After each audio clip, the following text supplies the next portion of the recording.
আপু মাঝখানে নয়া মানে প্রত্যেকটা জিনিস যখন কাজ প্রত্যেকটা কিছুই নয়া, সত্যি কথা যেটা বলতে আমার কাছে মনে হয় সব কিছুই আসলে নয়া।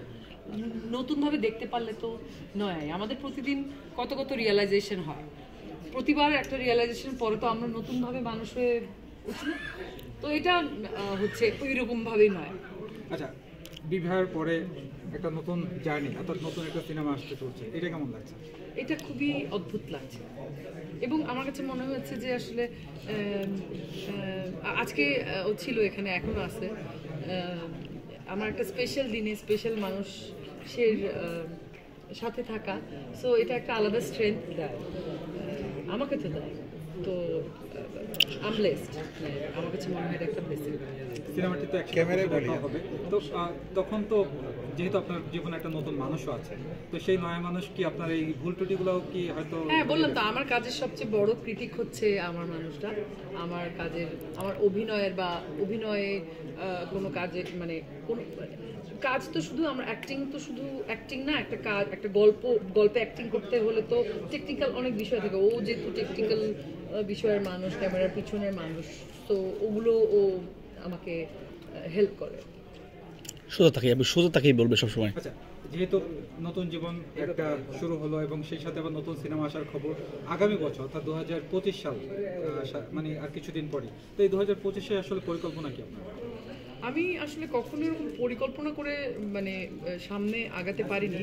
ছোট ছোট পরিকল্পনা তো লাইফে থাকে, কিছু কিছু একনলেজমেন্ট থাকে, সেটা নিজের উপরে অ্যাপ্লাই করতে হয়। নিজের কর্ম, নিজের অ্যাকশন, নিজের হ্যাবিট, এগুলোর উপরে আমার নতুন পরিকল্পনা থাকে। কাজ নিয়ে পরিকল্পনা হচ্ছে আসলে নয়া মানুষ রিলিজ হওয়ার পরেই আসলে নতুন বছরটা চলে আসবে। তো এই বছরের শেষ ভালো যার সব ভালো তার। 2024-এ আমরা অনেক কিছু দেখেছি, যুদ্ধ দেখেছি, ভাঙচুর দেখেছি, একটা সুন্দর শহরকে জ্বলতে দেখেছি দাও দাও করে, সব রাস্তাঘাট ভাঙচুর দেখেছি, অসংখ্য মানুষ গুলি খেয়ে মরতে দেখেছি, গুলির সামনে নিজের বুক পেতে দাঁড়িয়ে থাকতে দেখেছি, স্বাধীনতা দেখেছি। তো এত কষ্টের একটা বছরের শেষে নয়া মানুষের রিলিজ, তো ওই যে শেষ ভালো যার সব ভালো তার, ওরকম একটা ফিল হচ্ছে। মনে হচ্ছে ভালোই হবে যা হবে।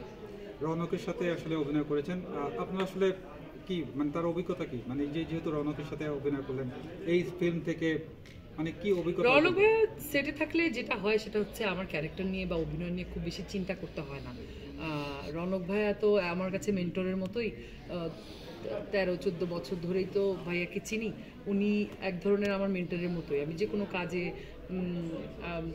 যে কোনো ব্যক্তিগত সমস্যা হলেও রৌনক ভাইয়াকে ফোন করে বা আমি পরামর্শ নেই, আমাকে উনি ভীষণ আদরও করে। রৌনক ভাইয়া আমার একদম শুরু থেকে আজ পর্যন্ত পুরো ট্রান্সফরমেশন দেখেছে, সেটা আমার অভিনয়ের ট্রান্সফরমেশন, মানুষ হিসেবে আমার আরও চেঞ্জেসগুলো উনি দেখেছে। তো উনি আমার মেন্টরের মতোই। উনি আমাকে অনেক অ্যাপ্রিসিয়েট করেন, আমার ভালো কাজের অ্যাপ্রিসিয়েট করেন। খারাপ কোনো সিদ্ধান্ত নিলে সেটার জন্য প্রচণ্ড বকা খেতে হয়, শুধু বকা না গালিও খেতে হয়। তো এবং আমি রৌনক ভাইয়ের পরিচালিত বেশিরভাগ নাটকের নায়িকাই আমি, মানে রৌনক ভাইয়া যখনই কোনো নাটক বানায় তখনই বেশিরভাগ সময়ই আমি ওই নাটকে কাজ করেছি। লাস্ট করেছি মাছ।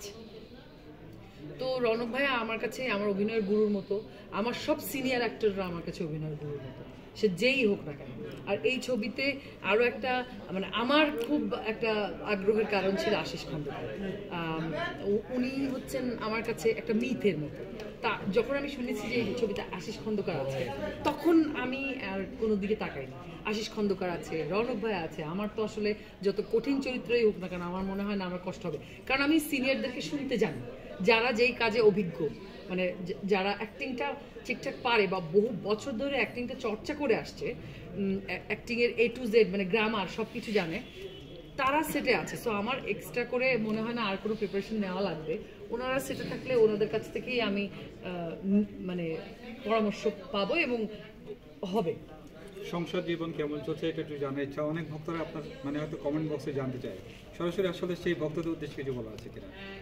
সংসার শুধু ভক্তদেরকে বলতে চাই, শুধু আমার সংসার কেমন চলছে এটা নিয়ে আগ্রহ না দেখিয়ে আমার কাজ কি আসছে সেটাও একটু মাঝে মাঝে জানতে চেন আপনারা। নয়া মানুষ আসছে, আমার ভক্তদেরকে আমি বলতে চাই নয়া মানুষ আসছে। আমার সংসার জীবন ফ্যান্টাস্টিক চলছে, ভয়ের কোনো কারণ নেই, কোনো উড়ো কথায় কান দেওয়ার দরকার নেই। আমার আজকে স্পেশাল দিনটায় আমার স্পেশাল মানুষটাও আমার সাথে আছে, আপনারাও আমার সাথে আছেন।